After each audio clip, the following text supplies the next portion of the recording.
Today we're here to remember and to dream about the essential humanity of mental health as an important public policy issue, but also as a lived reality for many of us. This is an issue that touches all of our lives, and today, thanks to Rose and NC Health News, we have an opportunity to think about how to connect our past to the future. In March 2009, the North Carolina Center for Public Policy Research published an in-depth look at the history of mental health reform in North Carolina. It won a national award for most distinguished public policy research because we believed then, and I believe now, that history can help illuminate public policy in ways that can inform change. The stories of people impacted by this issue, those with mental illness, change agents like Dorothea Dix, and policymakers have to be remembered to build public will and legislative commitment going forward. As I share with you some of the stories that led us to this day, here is the policy context. Our review of the evolution of mental health policy in this state illustrates that regardless of the time or nature of the reform, there are complex and not easily resolved core issues. One is governance. Which government entity holds responsibility for the welfare of the mentally ill? 2, coverage. Which individuals should be included in government-provided mental health care, and what services should be provided? 3, funding. How will the necessary services be paid for? And 4, workforce. Who will provide the high-quality treatment needed? During the early 1800s, often those with mental illness who could not be cared for at home were housed in jails. The March 14, 1803 edition of the Raleigh Register tells the story of Christian Brown. The Salisbury jail was brand new. It had scarcely been finished. It housed 4 prisoners and 1 man, Christian Brown, suffering from insanity, as it was called at the time. When flames were discovered at midnight, the fire had gathered such force that it could not be contained or put out, and the building burned down to the stone walls. The 4 prisoners were awakened by the cries of the insane man, and they escaped unhurt. Christian Brown died in the fire, chained in the jail. But for the accident that destroyed him, physicians were of the opinion he would have recovered the use of his reason. 38 years later, in 1841, a woman named Dorothea Dix visited an East Cambridge, Massachusetts jail, where she was shocked to see those with mental illness treated as criminals and, quote, chained, naked, beaten with rods, and lashed into obedience. Her crusade was born, and in 1848, Dix came to North Carolina, and here's how she described the situation in Lincoln County. Quote, near a public road is a log cabin strongly built, about 10 feet square, about 7 or 8 feet high, no windows to admit light, no chimney indicates that a fire can be kindled within, and the small low door is locked and barred. You need not ask to what uses it is appropriated. The shrill cries of an incarcerated maniac will arrest you on the way. Dix urged our legislature to establish a hospital for the mentally ill. By 1849, the General Assembly appropriated the money, and by 1856, Dorothea Dix Hospital opened atop the rolling hills of former farmland here in this city. Mental health reformers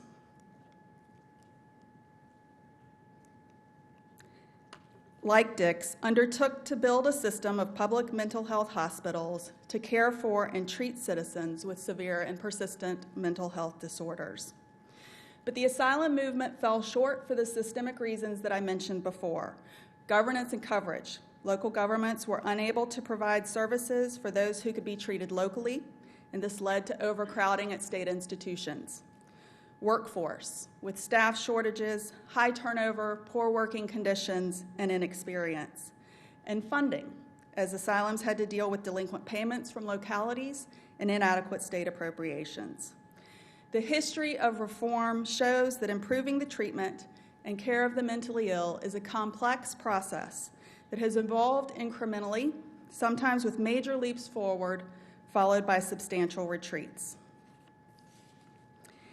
In the 1960s, there was a nationwide movement towards deinstitutionalization, an effort to move those with mental health issues, whether mental illness, intellectual disabilities, or substance abuse, out of state institutions and into local, community-based treatment settings. Our state struggled to figure out how many beds would be enough. Kenneth C. Royal, Jr. served in the State House and later in the Senate from 1967 to 1992. He, quote, was known for his intimidating girth, his growl of a voice, and his fierce command of the state budget, all of which led to his nickname, the Bear, wrote columnist Ruth Sheehan.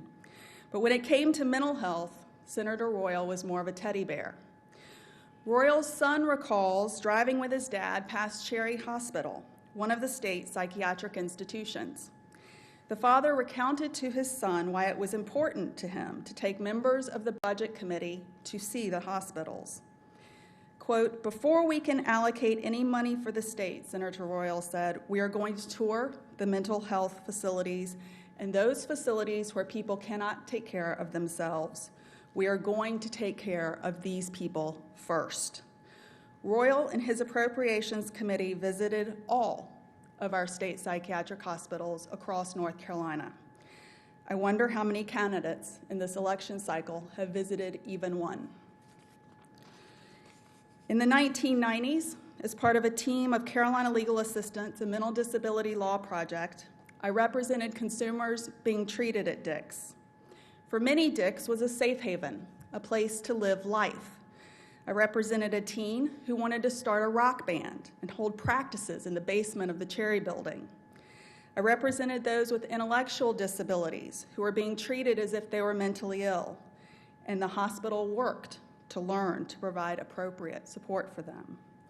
The historic photos of Dix Hospital remind us that people lived here, they worked here, they went to church here, they brought their suitcases to this place. And for many, it was home. In 1999, the U.S. Supreme Court handed down the Olmstead decision. States were required to place persons with mental disabilities in the least restrictive setting possible and in community settings rather than in institutions. In 2001, our state passed mental health reform legislation. Representative Verla Ensko has championed this issue for decades. If you're here, our thanks for your leadership and your tireless dedication. Funding for mental health services more than doubled, but 90% of it was spent on community support, and only 5% was spent on the 7 services more likely to reduce the need for hospitalization. In 2006, a 47-year-old man named Johnny Yarborough was suffering from bipolar disorder and addiction to crack cocaine. He was so desperate for treatment, he beat on the doors of Dix Hospital. He was admitted to Dix 14 times during 2006, but never for more than a few days. Long-term care became a thing of the past. Over 200 years after the death of Christian Brown, another man died, suffering from mental illness, in the state's care. On April 29, 2008, Stephen Sabak, age 50, died at Cherry Hospital in Goldsboro. Sabak, who was being treated for bipolar disorder, was left overnight in a chair for 22 hours and 34 minutes in the hospital's day room without food, without water, without access to a bathroom, before he died of a heart condition. In the security video, healthcare workers can be seen playing cards, watching television, and talking on cell phones. The adult admissions ward was closed, An independent hospital management team was brought in. The Department of Health and Human Services notified all state-operated facilities of a zero-tolerance policy regarding the abuse and neglect of patients. No abuse, not now, not ever, was the promise, which begged the question, shouldn't that have been our policy all along? The role of psychiatric hospitals was reconsidered, and the state began to purchase beds in local hospitals across the state. This created funding pressure for the hospitals, and Dix Hospital was closed. The mother of a young girl, Brianna, told me once that for some, treatment in a state psychiatric hospital will always be a needed option. Now, as children wait in emergency rooms across our state for beds to open up, Brianna's mother tweets every hour, on the hour, to state legislators, often for days at a time. The wait is too long.